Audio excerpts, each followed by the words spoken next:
আর এক সপ্তাহ পরেই বিশ্ব ভালোবাসা দিবস, তাই দিনটিকে ঘিরে নাটক পাড়ায় বেড়েছে ব্যস্ততা।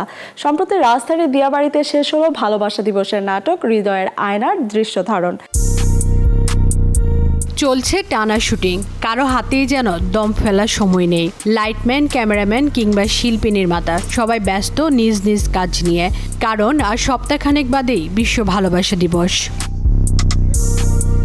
প্রতি বছর এই ভালোবাসা দিবসকে কেন্দ্র করে নির্মিত হয় অসংখ্য নাটক, এবারও তার ব্যতিক্রম নয়। এবার ভালোবাসা দিবসে বিশেষ নাটক নিয়ে আসছেন নির্মাতা মেহেদী হাসান জনি, নাম হৃদয়ের আয়না। ফ্যামিলি ড্রামা ঘরানার এই নাটকের প্রধান দুই চরিত্রে অভিনয় করেছেন আরশ খান ও তাসনুভা তিশা। আমরা দেখি যে স্বামী স্ত্রীর ঝগড়াগুলো এখন বিভিন্ন নাটকে মজার ছলে দেখানো হয়, হ্যাঁ, ফানি কন্টেন্টগুলোতে দেখানো হয়, কিন্তু এটা আসলে অনেক সিরিয়াস একটা ইস্যু। প্রত্যেকটা ফ্যামিলিতেই ইদানিং এই জিনিসটা খুবই কমন। সফলতাকে দেখাই বা হয়তো বা খুব ট্র্যাজিক কোনো এন্ডিং দেখাই, কিন্তু কীভাবে গোছায় নিব সংসারটাকে, এটা নিয়ে ওইভাবে কথা বলা হয় না। থ্যাঙ্কস টু মিনারা ফিল্মস এত সুন্দর একটা উদ্যোগ নেওয়ার জন্য। আমরা সবাই রিলেট করতে পারবো, আমাদের যারা ম্যারিড কাপল আছে, যারা বিবাহিত, তারা একটা কাপলের গল্প, যেটা অসম্ভব বাস্তব, একদম রিয়েলিস্টিক। এগুলো হয় আমাদের লাইফে, মোরলেস সবার লাইফেই হয় টুকটাক।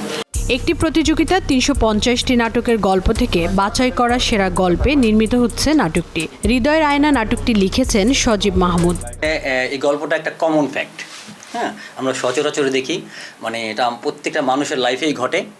এর জন্য এটা সিলেক্ট করা যে আসলে দর্শকের সাথে কানেক্ট হবে, মানুষ অল্পতে নিতে পারবে এবং বিষয়টা মানে মানুষের থাকে না যে হ্যাঁ ঘটতেছে, বাট আমরা কি দেখি, আমরা মানে একটা ঝামেলা হলে কখনো তার সলিউশনটা আগে খুঁজি না। হ্যাঁ, হয়তো নাটক থেকে এমন কিছু মেসেজ আমরা দেওয়ার চেষ্টা করছি যে আমরা যারা রাইটার বা লেখার চিন্তা ভাবনা করি বা মাথার মধ্যে গল্প আসে, তাদের একটা এক্সপ্রেস করার সুযোগ পায়। তো এটা সারা বাংলাদেশে বেশ সাড়া ফেলেছিল প্রতিযোগিতা, এবং আমি অত্যন্ত খুশি যে বিজয়ী হতে পেরে, যে এত বিপুল সংখ্যক প্রতিযোগিতার মধ্যে আমার গল্পটা সিলেক্ট হয়েছে। আমি অত্যন্ত আনন্দিত এবং কৃতজ্ঞতা প্রকাশ করছি। সংশ্লিষ্টরা জানান, টেলিভিশনে নয়, মিনারা ফিল্মসের ইউটিউব চ্যানেলে দেখা যাবে হৃদয়ের আয়না।